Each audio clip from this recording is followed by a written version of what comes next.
Hi.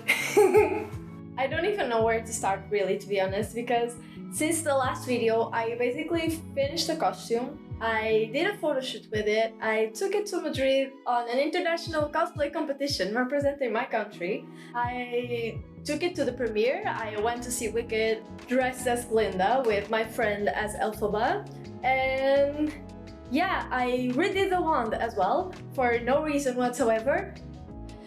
So there's a lot to cover this time.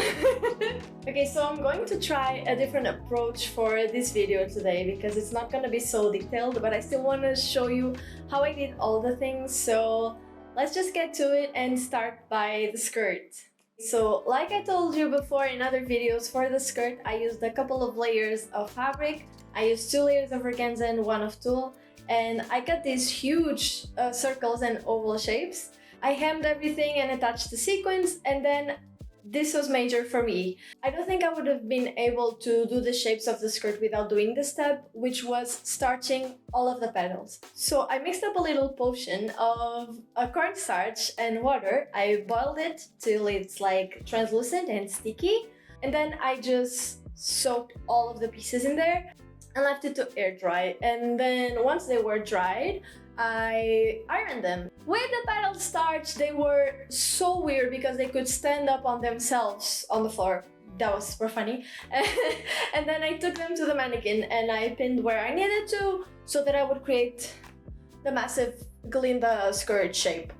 I do know that Paul Tazwell, since me making the skirt, has come out and said that the skirt shapes are actually Fibonacci spirals, but I don't think I was too far because the circles are indeed 2 spirals attached together. So now I understand why my shapes weren't so accurate to the ones from the movie, but it's okay. I still love my dress and I think it's very pretty, so it's fine. So basically this is the skirt. It's nothing much. It's just a lot of patience and time pinning and repinning and hand stitching here and there, so it's the perfect shape that I wanted, or even the perfect shape that I needed really. And that is the dress finished because the bodice was already done, if you can remember from the last video. Now I want to talk shoes because that's also gonna be very fast. I basically made shoes for myself. Yeah. These are the shoes. They are basically this. And yeah, this is what they look like. I really like them. And they're not that uncomfortable. I actually was expecting them to be much worse. And now, the wand. This is basically the second time that I make this one, so I'm just gonna tell you what I wish I'd done from the beginning. The center is a styrofoam ball covered in pink glitter, and to the styrofoam ball I attached all these little acrylic spikes, and some I made out of shrink plastic, but some others I just made with acrylic. I cut some shapes, let me show you one. Like this, and added some crystals so it's more 3D and sparkly. But my favorites are these ones, which are super accurate to the movie. I used my Cricut to cut them, and then I heat shrink them, added some rhinestones, some clear crystals and some iridescent ones, and I hot glued them to the styrofoam ball that I painted. I added some LEDs, and then I added this clear acrylic rod, and this was harvested from a curtain handle. So my friend had this on her curtains and she basically was like, yeah, I don't mind, you can use it for your Glinda. So that's what I did.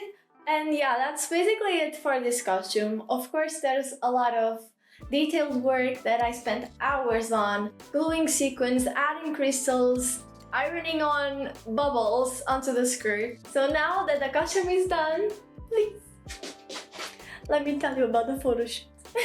This photo shoot was so much fun. It was the first time that I worked with Geru, who is a Portuguese photographer, and it was so much fun. My friend Miss Pakemuno, who was also my Elphaba, kindly let me go to her house and take some photos in her garden, and the photos are insane. So here's a little bit of the backstage of the photo shoot.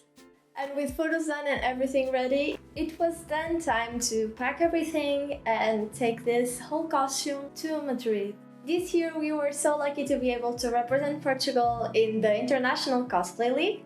which is a cosplay competition at Japan Week in Madrid. And we competed as Glinda and Alphaba and met all these amazing cosplayers from all over the world and the cosplay community from Spain. I even made some new friends, which I was really excited about. And that was the end of this journey so far. Of course, I still have some plans for this costume. I want to wear it again in a Portuguese convention or even maybe another contest, who knows? But basically, that's it for now. This was the first time I recorded every step of the way making a costume, which was insane and really hard actually, but I really want to keep doing this. I really like making these silly videos, and meanwhile something pretty big happened and me and Miss Bakemono basically got selected for the World Cosplay Summit in Japan. So now we need to get ready for that. So yeah, I can't wait to work on a new project and bring you guys along again. So yeah, if you're interested in tagging along on this journey, make sure to subscribe to the channel and even consider following me on Instagram or TikTok, which is where I post more often. And yeah, I guess I'll see you next time. Bye!